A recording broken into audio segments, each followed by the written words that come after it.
Hello, you guys. This is William, just giving you an update. I haven't spoken with you guys in a minute, but I wanted to give you guys an update on my project, Batman project, that I've been working on recently. I'll keep this video very short. The reason for me posting this video is because I want to dispel any of the rumors that I'm hearing out there in terms of what my project is about. As you guys know, I will be the new Batman in motion picture cinema film, Batman Beyond. That's all I can disclose at this moment. Okay, what I can tell you is that it is DC Cinematic Universe. It is Dark Knight Trilogy and Hebrew inspired. It is a story of faith, and it is an adaptation from the Batman Beyond Rebirth run. For those who are not familiar with the Batman Beyond Rebirth run, go read it, go check it out, and you'll understand what it's actually, what the theme of the story is about. My version is an adaptation, meaning that it is, those who don't know what an adaptation is, those of us who've been to film school or acting school or taken acting classes, we know what adaptation means. It means you're taking a piece of work that was already created and you're adapting it into the perspective of the story in which you're telling. You're telling it from a different perspective versus what's already originally created. My version is a story of faith. It is an adaptation from the Batman Beyond Rebirth run. It is Hebrew inspired. For those who already know, I'm a bloodline Jew. I'm Hebrew. All right. I'm of the elect. So, of course, what I do will be faith-based centered. Okay. So any dialogue or anything that's in the Rebirth run, the issues 1 through 50, that is not in alignment with my Hebraic view or the perspective of, that's not a Hebraic perspective or faith-based perspective, obviously it will not be used because it is Hebrew inspired, it is a story of faith, and it is Hebrew centeredness. Okay.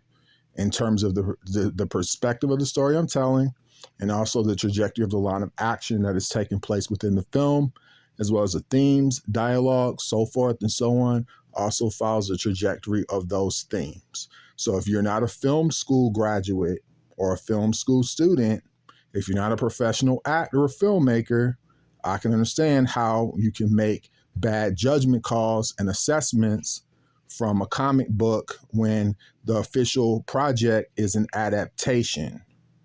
Okay, so the people who are going by the actual dialogue in the comic book, unfortunately, you're wrong, because it is not reflective of the story that I'm creating and the story that's being written and what me and my people are about to do, because it is a story of faith. It is an adaptation from the Rebirth run. And especially if you have not read the comic book, you can't really give any details of what the project will be about when you haven't even done your homework to read the actual story. So I would advise that you read the story before the news media starts projecting things that were not consented nor agreed to by me or any of the parties that are also considered to be a part of my project. All right. For anybody who's a professional actor or filmmaker, we know there's press releases from the studio. All right. Only cast list count in motion picture cinema film production as official confirmations of the parties that are involved, whether it be the actors, actresses, filmmakers, producers, crew list, so forth and so on.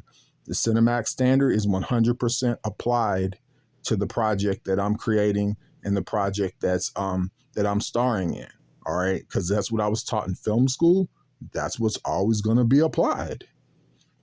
Cinematic standard is always the standard, and it's applied for all the accredited cinematic universities and colleges globally. So the cinematic group, we apply the cinematic standard. Cast list count as official confirmations. Then there's press releases from the studio with the parties that are involved, the log line and theme of the project in the film. Okay. What I can tell you so far is that I am the new Batman. All right. And that it is Batman Beyond, and it is an adaptation from the Rebirth run. Now I'm going to explain something else very shortly for you guys. All right. The Joker villain is not featured in my project, in my trilogy. It's a 3-film project. All right. The Joker villain is not a part of my project for 3 reasons. Okay. The first reason is because the character was already fully realized in the Dark Knight film that Nolan created, okay? My film is a trilogy that continues the Dark Knight, and it also circumferences all of the cinematic DC films. It is not DCEU or Batfleck related. He's not even in the picture. The Batman of my universe is the ones that are considered is Bale, Pattinson, and Adkins. All right. It's a 3-part trilogy. All right. Batfleck, not involved, not even in the picture, not even in my universe. It circumferences the DC cinematic universe. All right. So one of the main reasons the Joker is not involved is because his character was already fully realized in the Dark Knight. Secondly, the actor who played the Joker in Dark Knight, unfortunately, he's no longer with us, Heath Ledger. So to pay homage to him, to not touch his performance because he did such a great performance in the film, I'm not going to have another actor reprise that character. Okay, so in my film, Heath Ledger is still the Joker, but in my film, the Joker has already passed away. So it actually follows the trajectory of the story in which I'm telling that's being adapted. So any other actors out there claiming that they're the Joker or that the Joker is a part of my projects, or people out here running around stalking with different color hair and weird tattoos and weird clothing and stuff, they're doing all that stuff for fun. I don't know what they're doing, because what they're doing has no reflection upon the project that I'm creating, that I'm writing, my adaptation, so forth and so on. Okay, the third reason the character of the Joker is not a part of my trilogy is because there are new villains being featured in Batman Beyond universe, okay? All right, they're new threats. So the previous character, if you notice, Joker, who's the Joker character that was in the Dark Knight, after the Dark Knight, there was Dark Knight Rises, and there was a new villain, Bane, right? So my trilogy also follows suit in the Dark Knight. It moves the trajectory of the line of action forward in time. So there are new villains, new threats. My trilogy pushes the story of Batman forward in time. It is not a reprisal of the previous themes, like Batman vs. Joker, Batman vs. Riddler. They're actually new villains. The first film, The Bat Family, the villains are the League of Shadows resurgence. Second film, Core of the Owls, the Talon Assassins.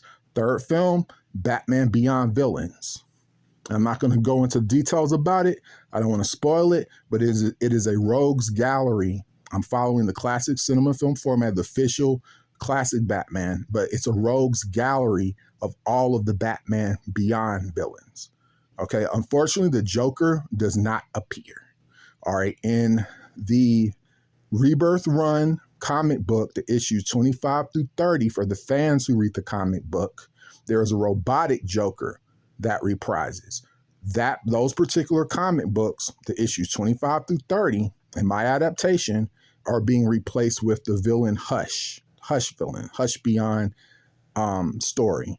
Okay, and unfortunately, there's a rumor that the Hush Beyond villain is a previous Marvel actor. That is false. Okay, any rumors out there that the Hush villain is an actor who used to be a Marvel star, that is false.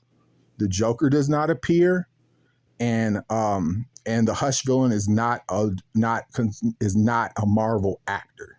Okay, we are the DC cinematic universe. Okay, cinematic standard applied, classic cinema and film format, protagonist, antagonist, mentor figure, love interest, sidekick. They were taught in film school, acting school. For all of us who are products of that, from all the accredited universities globally, that's what's being applied. So I just want to clear that up for you guys. If anybody is under, the media is under any assumption that there's going to be a Joker villain, there is not. The Jokerstown, it's a few of the Jokerstown members that pay homage to the Joker, and his mural will be up there. They replace the demographic of the actual Joker, and the actors, actresses who play the members of the Jokerstown, I've actually worked with them in other films, and they're bringing awareness to certain subject matter within my Batman Beyond film. The Joker is not present. The Joker is dead in my universe. All right, and it's to pay homage to the previous actor. So I just want to clear that up. And hopefully I'll have some good news to share with you guys sooner than later. I'm still writing the story, and I'm still revising my cast list. Thank you.